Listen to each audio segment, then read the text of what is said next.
15 বছর, যেমন সত্যিকার অর্থে বলতে কি জানেন, প্রথম দিয়ে শুরু করি যে যেমন আমাদের শেরে বাংলা ফজলুল হক সাহেব একটা কথা বলছিলেন, জান আমার রাজনৈতিক জীবনে দুইটা ভুল। একটা ভুল, আমি সংগঠনের উপরে মনে করেছি, এইটার কারণ এইটা একটা ভুল। আর একটা ভুল ছিল আমার জিহ্বাটা আমার চরম শত্রু। আমি এই ক্ষেত্রে আমাদের মাননীয় প্রধানমন্ত্রী শেখ হাসিনার ক্ষেত্রে 100 ভাগ 100 ভাগ প্রযোজ্য। উনি দলকে প্রাধান্য দেন নাই, উনি ওনার ব্যক্তিত্বকে দিয়ে এই দলের উপর স্থাপন করছেন। যেমন কোথাও কোনো সংগঠন হয় নাই, জায়গায় জায়গায় এলাকায় এলাকায় আত্মীয়করণ হয়েছে। বাপ নাই, ছেলে এমপি বানাইছে, ছেলের পায়ের তলে মাটি নাই, ছেলে এমপি হয়েছে, হয়ে তার দল গোছানোর জন্য সে আওয়ামী লীগ, যুবলীগ, ছাত্রলীগের প্রেফারেন্স দেয় নাই, দেখছে বর্ণচোরা বিএনপি, জামাত সহ সুবিধাভাগী ব্যক্তিদের। এক্ষেত্রে আমার প্রত্যক্ষ অভিজ্ঞতা আছে, নাইবা বললাম।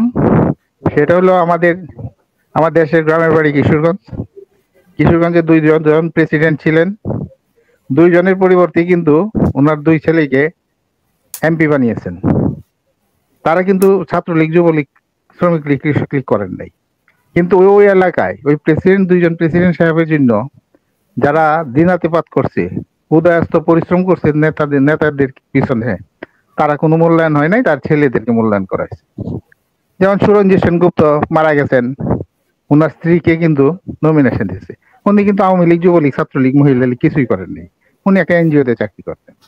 এরকম ভাবে বিভিন্ন জায়গায় যে এই আত্মীয়করণটাই পার্টিটাকে শেষ করছে। যে কারণে আর সবচেয়ে বড় জিনিস হয়েছে, উনি কিন্তু বিরোধী দলকে ভোটে আনতে পারেন নাই। ভোটে আনার পরও উনি কিন্তু তাদের কোনো যে অবস্থান তৈরি হোক সে ব্যবস্থা সুযোগ দেন নাই। সেটা বাদ দেই, অন্য দলের কথা নিজের দলের বলি। এই যে ছাত্রলীগ কি করলো গত জুলাই আন্দোলনে, এক ঝটকায় ছাত্রলীগ সব কলেজ ইউনিভার্সিটি থেকে উধাও হয়ে গেছে। কেন? তাদের পায়ের তলে মাটি নেই। কেন্দ্রীয় ছাত্রলীগের শতাধিক নেতা কর্মী ছিলেন শিবিরের, এটা আজকে প্রমাণিত। সৈয়দ আশরাফ সাহেব কিন্তু বলছিলেন একবার, আমাদেরকে সতর্ক হতে হবে, শিবির আমাদেরকে খেয়ে গিলে নিবে, জামাত শিবির। হয়েছেও তাই। ছাত্রলীগ শিবির করতো, শিবিরের ক্যাডাররা ছাত্রলীগের মুসলমান হিসেবে হেলমেট মাথায় দিয়ে বিভিন্ন জায়গায় অপকর্ম করছে। নাম হয়েছে, দুর্নাম হয়েছে ছাত্রলীগের, শিবির সেখান থেকে মানে সুবিধা নিছে। তারপরে দেখেন যে এই ছাত্রলীগ সংগঠন করার জন্য করবে কি দূরের কথা, তারা সারাদিন বসে গিয়ে আড্ডা মারতো আওয়ামী লীগ অফিসে, বিভিন্ন মন্ত্রীদের বাসায়, বিভিন্ন নেতাদের বাসায় বসে আড্ডা মারতো। আমাদের কিশোরগঞ্জে ছাত্রলীগের নেতা ছিলেন 3জন জেলা কমিটি, প্রেসিডেন্ট, সেক্রেটারি ও কোষাধ্যক্ষ, ভাইস প্রেসিডেন্ট না কোষাধ্যক্ষ, ছাত্রদের কোনো সম্পর্ক নেই। এখন এটা করার উপায় কি ছিল, সেটাও কিন্তু আমাদের মাননীয় প্রধানমন্ত্রী কিন্তু চিন্তাও করেন না, যে ছাত্রলীগকে। আর ওবায়দুল কাদের সাহেব তো ওকে কমিশন করে দেওয়ার পর ছাত্রলীগকে যতটুকু ধ্বংস করার করছে ওকে, ওবায়দুল কাদের সাহেব সব পকেট কমিটি করছে। আর আপনার যদি আপনার সারা দেশে আওয়ামী লীগ ক্ষমতা আসার পরে সারা দেশে যদি এই যে আপনার ইউনিভার্সিটি গুলাতে, কলেজ গুলাতে ছাত্র সংসদ নির্বাচন দিত, তাহলে কিন্তু এই 15 বছরে অনেক নতুন লিডারশিপ বেরিয়ে আসতো, আর ছাত্রলীগেরও তো ক্ষয় হইতো না। আচ্ছা, ছাত্রলীগ সংগঠন বাড়াইতো নিজের দায়িত্বেই, যেসব নেতারা ইলেকশন করতো ডাকসু, রাকসু, ইকসুতে, তারাই বিভিন্ন হলে কমিটি করতো, বিভিন্ন হলে সংগঠন বাড়াইতো এবং হইতো। হ্যাঁ, ভয় আছে বিরোধী দল যাবে, যেমন নূর ঢাকা ইউনিভার্সিটিতে পাশ করে আইছে, জনগণের সাথে না থাকলে তো পাশ করবেই, যারা জনগণের সাথে তারা পাশ করবেই। আর ছাত্র তো এন্টি এস্টাবলিশমেন্ট, এটা প্রতিষ্ঠিত, সেখানেও কাজ করতে হয়, কাজ করলে নিজেদের ভিত্তিটা তো থাকে। এখন যে জিনিসটা দাঁড়াইছে সেটা হলো, আমাদের নেত্রী ভুল করছেন, অনেক জায়গায় ভুল করছেন, যেন উনি ওনার জিব্বাটাকে সংযত করতে পারেন নাই, উনি আমিত্বটাকে প্রতিষ্ঠিত করছেন। আজকে বলতে দুঃখ লাগে, কষ্ট লাগে, আমাদের জাতির জনককে আজকে জায়গায় জায়গায় অপমানিত হয়েছে। কি কারণে?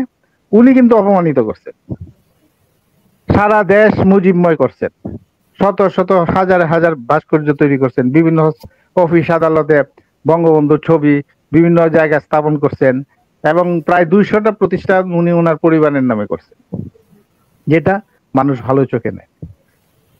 বঙ্গবন্ধুকে হত্যা করছে, বঙ্গবন্ধুর প্রতি মানুষের দুঃখ আছে, কষ্ট আছে, ওনার পরিবারের প্রতি যে হত্যাযজ্ঞ চালাইছে তা তো নিন্দনীয়, মানুষ কিন্তু সেটা নিন্দন প্রকাশ করে।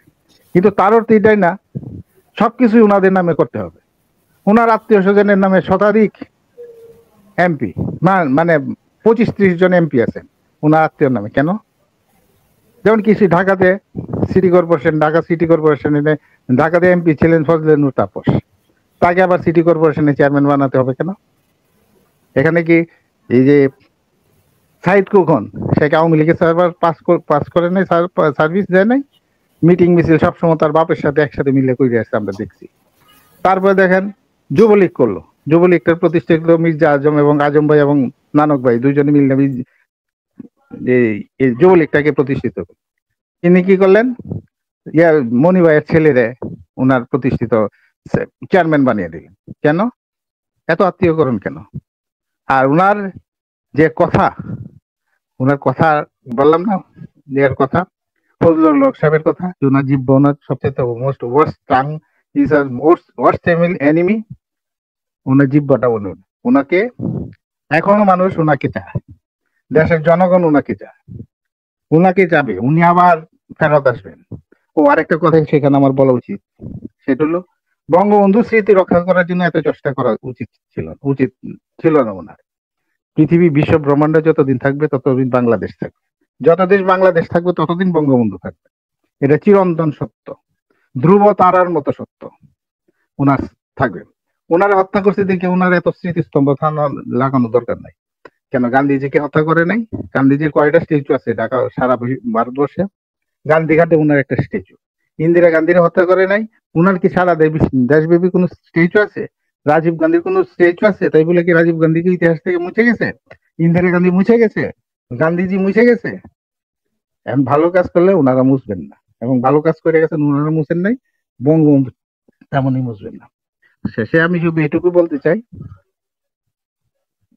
জননেত্রী শেখ হাসিনা উনি ওনার ভুলটা স্বীকার করে নেবেন। আশা করি ভুল স্বীকার করে ওনার যে ভুলটা ট্রেস আউট করবেন, ট্রেস আউট করে জনগণের সামনে তুলে ধরবেন এবং ওনাকে বলতে হবে যে সত্যি কথা, যে এটাই আমার ভুল। ইন্দিরা গান্ধী ফেরত আসেন না, ইন্দিরা গান্ধী আবার ফেরত আসেন নাই, কিভাবে আসছেন? উনি ওনার ভুল স্বীকার করে আসছেন যে আমি যার সময় জরুরি অবস্থার সময় বাড়াবাড়ি করছি, আমাকে মাফ করে দাও। জনগণ মাফ করে দিচ্ছে। এখনো শেখ হাসিনার দরকার আছে, জনগণ শেখ হাসিনাকে চায়, জনগণ শেখ হাসিনার দিকে তাকিয়ে আছে, কিন্তু ওনাকে আসতে হলে কিছু পরিকল্পনা নিয়েই ওনাকে আসতে হবে। রফিকুদ্দিন আহমেদ, আপনাকে আমি আরেকটা প্রশ্ন করে যোগ করে দেই, সেটা হচ্ছে ভবিষ্যতে ওনার তো বয়স হয়েছে, ওনার কি রিজাইন নেওয়া উচিত কিনা, এবং ওনার পরিবর্তে কাকে নেতৃত্বে দেখতে চান আপনারা সিনিয়র যারা আছেন? সত্যি করে বলতে এখন ওনার বিকল্প এখন আওয়ামী লীগে নাই। উনি যে ওনার বিকল্প সৃষ্টি করেন নাই বা সৃষ্টি হওয়ার সুযোগ দেন নাই, এটা কি ওনার ভুল না সঠিক সিদ্ধান্ত? ওনার সঠিক সিদ্ধান্তই না ভুল সিদ্ধান্ত কি বলবো। যেমন আপনি বঙ্গবন্ধু মারা যাওয়ার পরে একঝাঁক লিডার কিন্তু রেখে গেছেন, 4 জন নেতা মারা যাওয়ার পরও একঝাঁক লিডার নেতা, কিন্তু ওনার সময় তো তা নাই। ওনার বিকল্প যে দাঁড়াবে ওনার কেউ নাই। কাকে আপনি ওনার বিকল্প বলে দেখবেন? চোখ বন্ধ করে দেখেন, ওবায়দুল কাদের, কিন্তু কাওয়া কাদের, সবাই কাওয়া কাদের বলে ডাকে। আর কে আছে? আর তো কেউ দেখি না। কাদের সিদ্দিক, রাজ্জাক, বেহেশতে, আব্দুর রাজ্জাক সাহেব না জনগণের কাছে গ্রহণযোগ্য। এই পরিস্থিতিতে ওনার যাতে ক্লোজ এলাইরা ছিলেন, ওনাদের মধ্যে কারোর মধ্যে এরকম বিচক্ষণতা ছিল না। একজনের ছিল, উনি আমাদের চলে গেছেন, ছেড়ে চলে গেছেন, বাদশাহ সাহেব। উনি পারতেন সে বিকল্পটা করতে, কিন্তু এখন আর নাই। সেটা আমার চোখে পড়ে না ওনার বিকল্প। কাকে দিবেন? উনি কে হবে? তা তো আসে নাই। ওনার যদি আল্লাহ না করুক আজও কাল হোক, ওনার দায়ও বাড়ছে না, কমছে, ওনার পরবর্তী উনি একদমই নেই মনে করেন পৃথিবীতে, সেই সময় আমরা যারা স্বাধীনতার পক্ষে বাংলাদেশে দেখতে চাই, দেশপ্রেমিক হিসেবে নেতৃত্বে দেখতে চাই, সে কে হতে পারে আপনার দৃষ্টিতে? আমার তো মনে হয় এখনো ওনার শারীরিক যে ফিটনেস এবং দৃঢ়তা, আত্মবিশ্বাস, উনি আল্লাহর রহমতে উনি যদি আল্লাহ বাঁচায় রাখে, নিউ ইয়র্কে যে উনি আরো 10 বছর মিনিমাম উনি ফিটনেস ধরে রাখতে পারবেন বা কাজে অ্যাক্টিভ থাকতে পারবেন, কিন্তু তারপরেও ওনার অবর্তমানে আমরা কাকে নিয়ে চিন্তা করতে পারি? 10 বছর পরে তখন আসবে আপনার মধ্যে লিডারশিপ, উনি নিজে তৈরি করে নেবেন লিডারশিপ। এছাড়া তো আচ্ছা, উনি ছাড়া তো লিডারশিপ তৈরি করতে পারবেন না। কারণ আল্লাহর হুকুম কারণ এখন পর্যন্ত আমার চোখে পড়ে না যে উনার বিকল্প কেউ হইতে পারে, আমি যতটুকু চিনি। কারণ উনি কাউকে দেন নাই সেই সুযোগ, এবং সেই সুযোগ যে কইরে নিবে সেই সুযোগও পায় নাই, নিজে দাঁড়াবে সেই সুযোগও পায় নাই। যারা দাঁড়াইছে ওনার বিকল্প হতে হলে কি কি গুণ দরকার, মানে কি কি মানবিক গুণ বা রাজনৈতিক গুণ দরকার বলে মনে করেন? বিকল্প তো দাঁড়াতেই যায় নাই। বিকল্প দাঁড়াইতে দিলে তো একটা মানুষের একটা ব্যক্তির রাজনৈতিক যেমন আপনি ধরুন একটা কথা বলি, যাকে দেখে আমরা চিনবো, জানবো, বুঝবো যে উনি হতে হ্যাঁ এরকম নাই তো, এরকম নাই তো। যেমন আপনি যেমন ধরেন রাজ্জাক সাহেব ছিলেন, তোফায়েল আহমদ সাহেব ছিলেন, তারা সারা দেশে আন্দোলন করে আন্দোলনের মাধ্যমে ওনাদের পরিচিতি লাভ করছে। ওনার সারা দেশব্যাপী ওনার গুণমূর্ধক সমর্থকরা ছিলেন। কিন্তু এখন তো সেই জাতীয় কোনো লিডার নাই। এই যে ছাত্র নেতারাও তো, নেতাদের তো 15 বছরের বাইরে আসতো, এদেরকেও তো নাই কেউ। বিকল্প তো দেখা যাইতেছে না। এখন উনি যদি মনে করেন যে আমি ওকে বিকল্প তৈরি করব, তাহলে পারবেন তৈরি করতে, এটা কোনো বিষয়। এটা কি তৈরি করতে হবে নাকি গড গিফটটা তৈরি হবে, যেমন আপনি বললেন যে আল্লাহর প্রদত্ত হতে পারে? সুযোগ দিতে হবে ওনাকে। আবেদন কাদের হইতে পারে, আমি কথা বলতে চাই। হইতে পারবে, কিন্তু উনি অতি কথন এবং অতি ক্যারিসমেটিক লিডার হওয়ার কারণে হইতে পারেন না। যেমন হইতে পারতেন সৈয়দ আশরাফ সাহেব বিকল্প, সৈয়দ আশরাফ সাহেবকে তো আল্লাহ নিয়ে গেছে, এবং সৈয়দ আশরাফ সাহেব থাকলে আজকে আওয়ামী লীগ এই বিপর্যয়ের মুখোমুখি হতো। বলেন।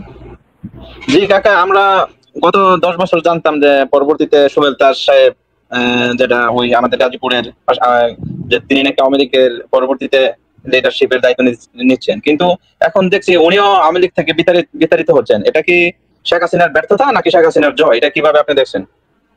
এখন ব্যর্থতা সফলতা আপনি কিভাবে বলবেন? আমি উল্টা পাল্টা যদি করি, এটা আমাকে লিডার বানবে, আপনি মানবেন? আপনি নিজেই তো বলতেছেন সৈয়দ সাহেব যে ক্র্যাক হয়ে গেছে। যে আমরা তো এখন দেখছি যে নরমাল না। হ্যাঁ, এখন তো আমরা দেখছি 360 ডিগ্রি অ্যাঙ্গেলে ঘুরে গেছেন, কিন্তু আর তার তো নরমাল না। আমি শুধু এটা কি বলতেছি, এছাড়া আর কে আছে? আর তো নাই কেউ।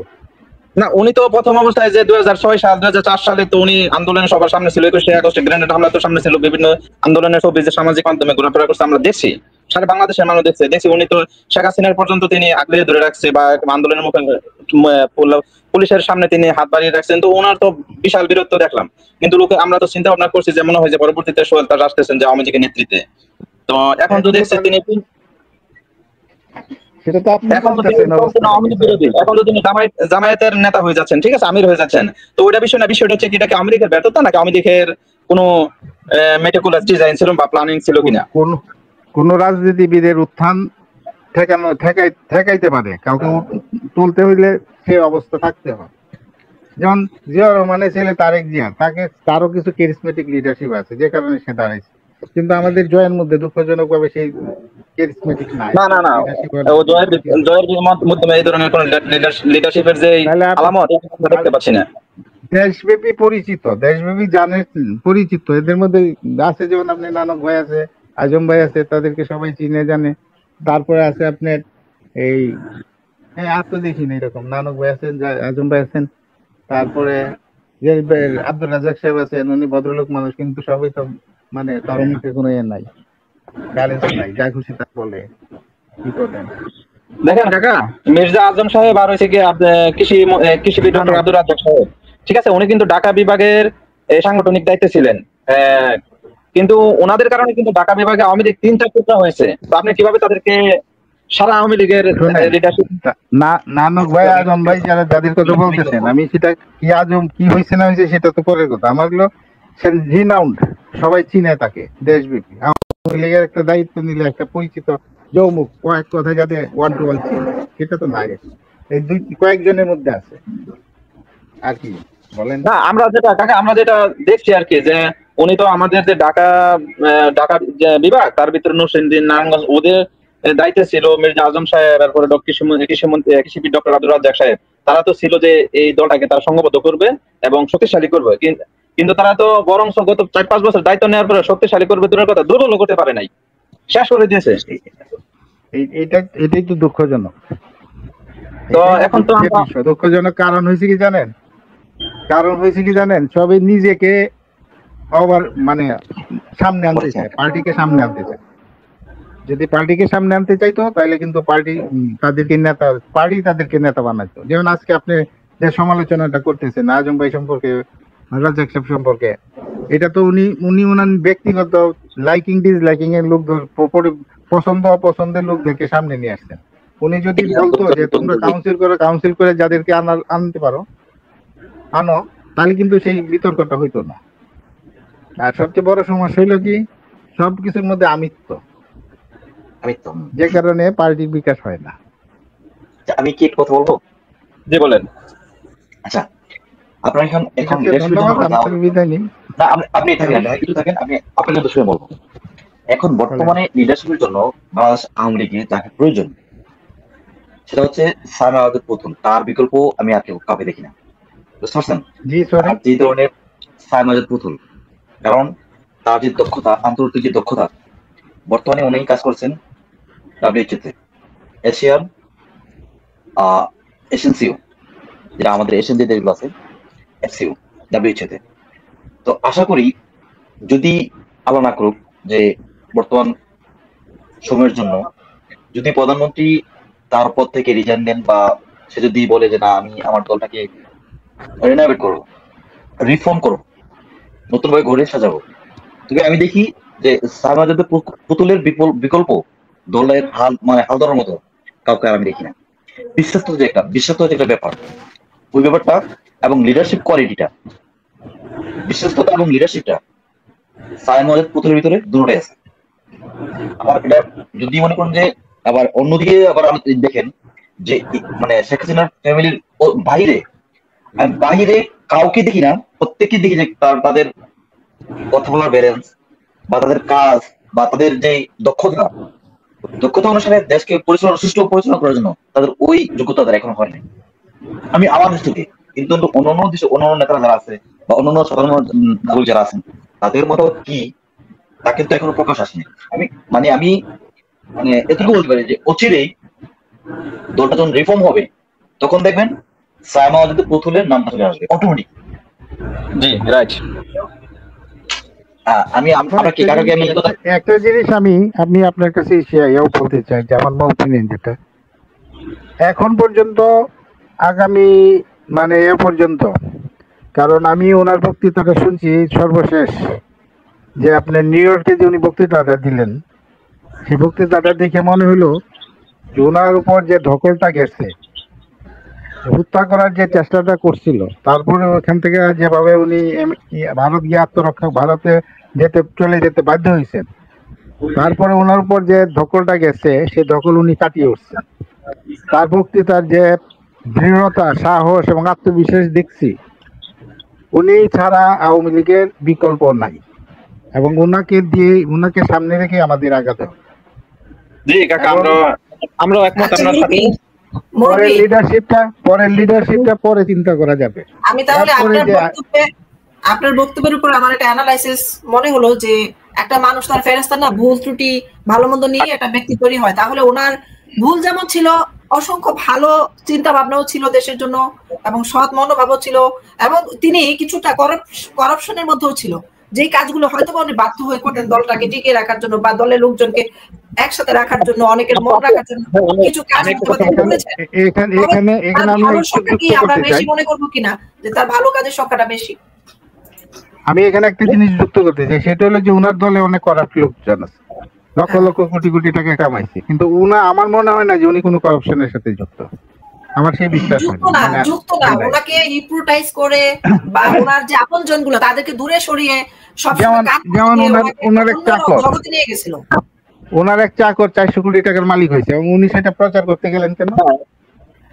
এটা তো সবচেয়ে কেন এটা প্রচার করতে গেলেন যে ওনার চাকরের 400 কোটি টাকা মালিক? ওনার তো বলা উচিত ছিল 400 কোটি টাকা কামাইছে, সে কোথেকে কামাইছে এটা জানার জন্য আমি তাকে দুটোকে ধরাইয়া দিচ্ছি, এটা বলা উচিত ছিল। সেটা তো জানেন, ওনার কাছে তো কেউ জবাব চায় না, জবাব তো চায় রুট লেভেলের নেতা কর্মীদের কাছে, রুট লেভেলের নেতা কর্মীদের কাছে। এখন যে জিনিসটা দরকার সেটা হলো আমাদের নিজেদের উপর। কারণ একটা জিনিস বিশ্বাস করবেন যে বাংলাদেশের, যেমন কিছুদিন আগে একজন যে আপনার আওয়ামী লীগের কট্টর সমর্থক মহিউদ্দিন জাহাঙ্গীর, সে একে ধরছে আপনার এই- এই তো উপদেষ্টা, ফরেন উপদেষ্টাকে ধরছে, বিদেশের যে উপদেষ্টা, বিদেশ মানে ফরেন উপদেষ্টা, উপদেষ্টাকে বললো যে আপনার যে দিছে শ্বেতপত্র, শ্বেতপত্রে দেখা যায় গত 15 বছরে মোট বাজেট বরাদ্দ হয়েছে 58 লক্ষ কোটি টাকা।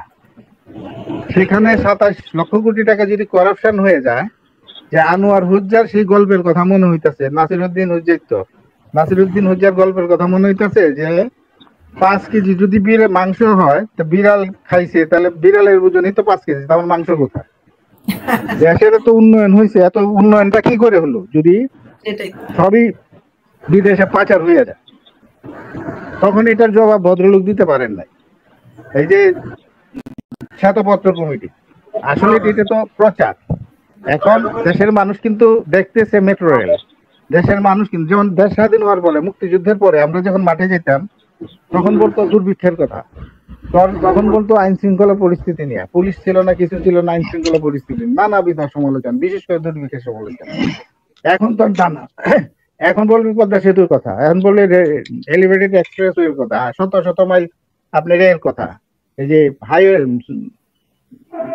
ফ্লাইওভারের কথা, মেট্রো রেলের কথা, স্যাটেলাইটের কথা, এইসব কথা বলবে। তাই আগামীতে শেখ হাসিনা কনফার্ম আসবে, এই বিষয়ে কোনো সন্দেহ নাই, যদি আপনার প্রশাসন নিরপেক্ষ থাকে। তবে একটা জিনিস আমার মনে করে খুব হাসি পায়, ডক্টর ইউনূস এই যে জুলাই আন্দোলনের 6 মাস আগে থেকে তার যে পরিমাণ মার্কেটিং সোশ্যাল মিডিয়াতে করানো হয়েছে, তার মাধ্যমে সেই প্রচারণা শেখ হাসিনা যদি নিজে চাইতো বা নাও চাইতো, শুধু একটা ইঙ্গিত করতো যে আমাদের উন্নয়ন নিয়ে তোমরা প্রচার করো সোশ্যাল মিডিয়াতে, একটা ইশারাই যথেষ্ট ছিল, কিন্তু তিনি সেটাও করেননি। যে ওনার যে গুণগান গাইবে মানুষ, সেই লোকও তিনি মানে ওইভাবে সৃষ্টি করেন না যে ওনার দলের, ওনার রাষ্ট্রীয় পরিচালনার ভালো কাজগুলো নিয়ে যে আলোচনা করবে, প্রচারণা করবে, সেটাও তিনি সৃষ্টি করেন নাই। ওনার হাত দিয়ে তো এত টেলিভিশন হয়েছে, ওনার হাতেই তো ওনার বিরুদ্ধে খবর প্রচার করছে, সবচেয়ে ক্ষতি হয়েছে এই টেলিভিশন গুলা। হ্যাঁ, যেমন বিএনপি ডিভিশনাল সমাবেশ, ময়মনসিংহে বিএনপি ডিভিশনাল সমাবেশ হইতেছে, ঢাকা শহরের মহিলারা, গার্মেন্টস এর মহিলারা টিফিন ক্যারিয়ারে করিয়া গার্মেন্টস এ যাইতেছে, এই ছবিটারে লাগিয়ে দিছে যে বিএনপি নেতা কর্মীরা খাবার হাতে নিয়ে আসতেছে। এবং গত আন্দোলনের সময় সবচেয়ে বেশি প্রচারণ তাদের ফেভারে প্রচারণের কারণে আন্দোলন তুঙ্গে গেছে। সাইদের ছবি বারবার ক্যাপশন হিসেবে ইউজ করছে। দেখতেছে যে পুলিশ তার আত্মরক্ষা করার জন্য গুলি করছে, সেটা না, পুলিশ গুলি করছে, সেটা খুব ভালো করে প্রচার করছে। পুলিশ যেমন কিছুদিন আগে টকশোতে শুনলাম, আমি নিজেও জানি যে পুলিশ বাধ্য গুলি করতে। কখন গুলি করবে? পুলিশকে বলা হয়েছে যে যে মোব আটকাতে হবে, মোব আটকানোর জন্য পুলিশকে প্রাথমিক পদক্ষেপ হিসেবে সতর্ক করবে, তারপরে টিয়ার গ্যাস দিবে, তারপরে আপনার সাউন্ড গ্রেনেড দিবে, তারপরে রাবার বুলেট মারবে, তারপর আপনি গুলি করবে। এটাই তো। আর পুলিশের কাজ হলো দেশ ও জনগণের মালামাল নিরাপত্তা দেয়া পুলিশের কাজ। পুলিশ তো এটা করতে বাধ্য। কিন্তু আজকে কি হয়েছে, পুলিশ গুলি করছে। পুলিশ যে গুলি করছে, কয়টা এর পোস্টমর্টেম হয়েছে? আবু সাইদের সুরতহাল এবং পোস্টমর্টেম হয়েছে, এছাড়া আর কোনো যে মারা গেছে শত বলতেছে হাজার, সেগুলো আবু সাইদের তো 6 বার করেছে। এই আসিফ নজরুলদের পছন্দ হয় না, 6 বারের পরেও বলছে সে যেভাবে মারা গেছে এর বাইরে গিয়ে আমি যদি রিপোর্ট করি তাহলে তো এটা গ্রহণযোগ্যতা পাবে না, আজব কালো এটা ভুল প্রমাণিত হবে। তা আমি আপনাদের মন মতো আর কিভাবে করবো? সেটা তো করছে, এটা তো বানানোর পরেও তো। আর মুগ্ধ, আমরা আওয়াজ তুলেছি মুগ্ধ ডিএনএ রিপোর্ট চাই, এবং আরো যাদেরকে আবু সাইদের কবরেরও আমরা ডিএনএ রিপোর্ট চাই, এটা আমরা আওয়াজ তুলেছি। কিন্তু সাজিস আলম কৌশলগতভাবে আপনারা বলতেছে একটা শহীদকে পরীক্ষা করা হবে না। তো এইটা কি তার বাপের ঘরে আবদার? সে কি জন্ম পুলিশের গুলি করছে, শত গুলি করছে, পুলিশের গুলি যে আহত হয়েছে সব তো হয়েছে পঙ্গু হাসপাতালে, সব পা গেছে, গোড়ালি গেছে এগুলা। আর আপনার ছড়া গুলি, সলিড বুলেট তো নাই, এটা তো আস্তে আস্তে প্রকাশ পাইছে। স্নাইপার দেখেন, এখানে স্নাইপার গুলো দিয়ে যে গুলিগুলো করা হয়েছে, যেমন 7.62 এখন জিনিসটা হলো আমাদের দাবি হলো যত মারা গেছে, যত লোক মারা গেছে, যেভাবেই মারা যাক, তাদের সুরতহাল রিপোর্ট এবং পোস্টমর্টেম রিপোর্ট করা হোক। আসলে মারা গেছে কয়জন? আসলে এখানে আমার অবাক লাগে, শেখ হাসিনা নিজেই শহীদদের স্বীকৃতি দিয়ে গেছেন, কান্নাকাটি করছেন, তাদেরকে টাকা অনুদান পর্যন্ত দিয়েছেন, যেটা ডক্টর ইউনূস ক্ষমতায় আসার পরে 10 পয়সা দেওয়া হয়নি, কিন্তু ঘোষণা দিচ্ছে শহীদদের জন্য কোটি টাকা বাজেট অমুকরে দেওয়া হয় তমুকরে দেওয়া, কিন্তু বাস্তবে দেখা যায় কেউ টাকা পায় না। আর হচ্ছে শহীদের লিস্টই নাই, সত্যিকারের শহীদই হয় নাই কেউ, তো লিস্ট করতে গিয়ে পাবে, টাকা কাকে দিবে? আপু, আবু সাইদের বাবাকে কিন্তু বারবার বলা হয়েছিল যে টাকা দিবে, কিন্তু এখনো কিন্তু তিনি 2 টাকা অনুদান পায়নি, বরং বলতেছে যে একটা ইউটিউব চ্যানেলে এসে যে এই শেখ হাসিনাই ভালো ছিল, শেখ হাসিনাই ভালো ছিল। রনিও বলছে আবু সাইদ মরে নাই, সে ফ্রান্সে আছে। ঠিক আছে, আমি বিদায় নেই। জি, আসসালামু আলাইকুম। আপনি অনেক গুরুত্বপূর্ণ কথা বলেছেন, আশা করব আপনি নেক্সট টাইমে আবার লাইভে আপনি আমাদের সাথে যুক্ত হবেন। আপনি একটু থাকেন, আমি একটু কথা বলবো। আচ্ছা, যদি আপু আমি রফিকের সাথে একটু কথা বলতে চাই। কি বলেন? রফিক ভাই, আপনি এই সাইদ খোকনের ব্যাপারে একটু কথা বলছিলেন, আমি একটু দ্বিমত করবো। সাইদ খোকনের বিরুদ্ধে অনেক অভিযোগ ছিল, যার কারণে তাকে এই নমিনেশন দেওয়া হয় নাই। আর এই এরকম অনেকের আপনার যেগুলো বলছেন, অনেকের অভিযোগের কারণে তাদেরকে রাখা হয় নাই, এটা ঠিক আছে। ওই যারা গত 3 মাস আগেও ছিল, তাদের অভিযোগও ছিল, অভিযোগ কারো কম ছিল না, সবারই অভিযোগ ছিল। দ্বিতীয় হচ্ছে আমাদের বাংলাদেশে যারা ছাত্র লীগ ছিল, যারা যুবলীগ ছিল, প্রতিটি পদে সবাই তো দুর্নীতিবাজ না, অনেক ভালো ভালো লোক ছিল। আমি অনেক ভালো লোককে চিনি, আমার অনেক খারাপ লোকও চিনি। আমি অনেকবার বলছি, নাম ধরে বলেছি, আজ থেকে 10 বছর ধরেই বলতেছি। আমাদের জিদ্দা এম্বাসিতে বার্মাই লোকদেরকে পাথর দেওয়া হয়, এগুলো নিয়ে কথা বলতেছি। কথা বলতে বলতে গত প্রায় 4 বছর ধরেই যারা পাথর বানাচ্ছে বার্মাইদেরকে, তারা ওখানে এম্বাসি রাখা আছে, যেতে পারে না, তাদেরকে গেলে ওখানে গ্রেপ্তার করা বলছিল। তো আমি বলতে চাই, আপনার অনেক কথার অত্যন্ত গুরুত্ব আছে। আমি আপনাকে সম্মান রেখে বলছি, আপনারা আগামী দিনেও এইভাবে কথা বলে যাবেন। আপনাদেরও কথার মধ্যে আমরা ভুল পাইতে পারি, তারপরেও কথা বলবেন। আপনি যে আমাদের প্রধানমন্ত্রী কি যেন নাম, দুর্নীতিবাদ ড্রাইভার, উনি সৎ মানুষ হিসাবে উনি সৎভাবে বলছে, কিন্তু আমরা তো সৎ না। উনি বলেছিলেন আমার ড্রাইভার 100 কোটি টাকার মালিক, দুর্নীতি করে 100 কোটি টাকার মালিক। উনি সৎ মানুষ বলে বলছেন, নিজের মানে যে দুর্বলতার পক্ষে কথা বলছেন উনি। আর অন্যরা তো 5 বার চ্যাম্পিয়ন হওয়ার পরও স্বীকার করে নাই। তো আমি সুইটি আপু, আপনার মাধ্যমে যারা আগামীতে আওয়ামী লীগ করবে, তাদের জন্য একটা কাঠামো তৈরি করার কথা বলবো, অনুরোধ করবো। এই যে জামায়াত ইসলামে যারা ছাত্র শিবির বলা হয়, তাদেরকে প্রতি জনকে অর্থায়ন করা হয় জামায়াত ইসলামের পক্ষ থেকে। আর কেউ মানে দলের বিপক্ষে কাজ করে না, কেউ নিজের নেতার কমন মানে চলার জন্য চেষ্টা করে, কেউ অমূল্যতা করে না। আমি দেখছি বাংলাদেশের যতগুলো পাঠাগার আছে, প্রতিটি পাঠাগারে তাদের ফ্যামিলিকে অর্থায়ন করা হয়। তারা যে ছেলেগুলো নেয়, তারা অর্থায়ন করার কারণে তারা কখনো বিদ্রোহ করে না। আগামীতে যারা আওয়ামী লীগের জন্য কাজ করবে, নিঃস্বার্থে কাজ করবে, তাদেরকে যেন মূল্যায়ন করা হয়। এই জিনিসটা আমি টুইটার মাধ্যমে সবাইকে অনুরোধ করবো। আর আপনারা আসবেন, কথা বলবেন, আপনারা কথা বলবেন। আমরা অনেক কিছু জানি না, এগুলো জানবো। আমরা যদি কিছু জানি আপনাদেরকে জানাবো, সবাই জানবে। এই উদ্দেশ্যে আমি যুক্ত হওয়া। সবাইকে অন্তত ধন্যবাদ। আওয়ামী লীগের জন্য যেভাবে পারেন কাজ করবেন, যেন আবার আওয়ামী লীগ ক্ষমতায় আসে। আমি প্রায় দেখি অনলাইনে এই যে আওয়ামী লীগের জয়গান শুনি, খুব ভালো লাগে। আমাদের বঙ্গবন্ধু তিনি নাই। আমি রফিকের কথা যে বলছিলেন, এই ভাস্কর্যের কথা বলছিলেন, আমি সৌদি আরবে থাকি। এখানে এমন কোন অফিস, আপনি যদি একটা অফিস করেন, আপনাকেও এই বাদশা আব্দুল আজিজের ছবি রাখতে হবে, তার সন্তান ছবি রাখতে হবে, তার নাতির ছবি রাখতে হবে। এখানে আছে, এখানে মূর্তি নেই তাদের, ঠিক আছে, কিন্তু ছবি আছে। এখানে তাদেরকে জাতির পিতা বলা হয়, আব্দুল আজিজকে জাতির পিতা বলা হয়। আমাদের দেশে যখন শেখ মুজিবকে জাতির পিতা বলা হলে, তারা জাতির পিতা ইব্রাহিম, জাতির পিতা কি যেন নাম, আদম, এভাবে বলা হয়। কিন্তু পাকিস্তান যখন মোহাম্মদ আলী জিন্নাকে জাতির পিতা বলা হয়, তখন তার ইব্রাহিম জাতির পিতা ইব্রাহিম তো আসে না। পাকিস্তানিরা মুসলিম না, সৌদি আরবের মুসলিম না, বিষয়টা হয়েছে তারা বঙ্গবন্ধুকে আটকানোর জন্য, যেমন তারা বঙ্গবন্ধুকে আটকানোর জন্য ইব্রাহিমকে জাতির পিতা বলে।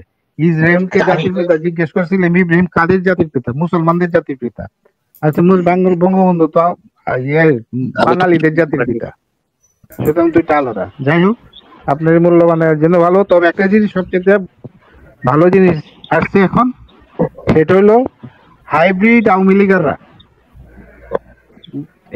পালায় গেছে সব। এখন আবার সেই original Awami Leaguer, dedicated Awami Leaguer, generation to generation Awami League করে আছে, এরা কিন্তু লাইমলাইটে চলে আসছে, সামনে আসছে। জি কাকা, জি নিঃস্বার্থ কর্মীরাও এখন মাঠে। হ্যাঁ, ভাই আমি মাঠে, কিন্তু তারা আবার মূল্যায়ন পাবে বলে আমার মনে হয় না। আবার যখন তারা কখনো মূল্যায়ন পাবে না, এটা সত্যি। রফিক ভাই, আমি চট্টগ্রামের মানুষ। এই হাসান মাসুদ যদি চট্টগ্রামে যারা এই আওয়ামী লীগের জন্য কাজ করছে, করছে, তাদেরকে মূল্যায়ন করছে আমি জানি না।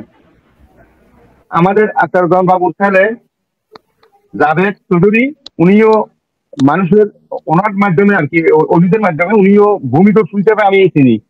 তারা যদি চাইতেন, আমার একটা ভাই আছে রাস্তায় সেটার ভিতরে দোকানের মালিক ছিল, আমার ভাই এখানে না খেয়ে থাকে, পালাইয়া সৌদি আরবে আজ থেকে প্রায় 5 মাস আগে পালাইয়া সৌদি আরবে। এই আচারগঞ্জ বাবুর এই যে আছে আপনার, এই যে জাভেদ আছে, জাভেদের সন্ত্রাস লাগা দিয়ে আমার ভাই পালাইয়াছে। ঠিক আছে, একটা দোকান বিক্রি করতে পারেন। আসসালামু আলাইকুম। ভাই আপনাকে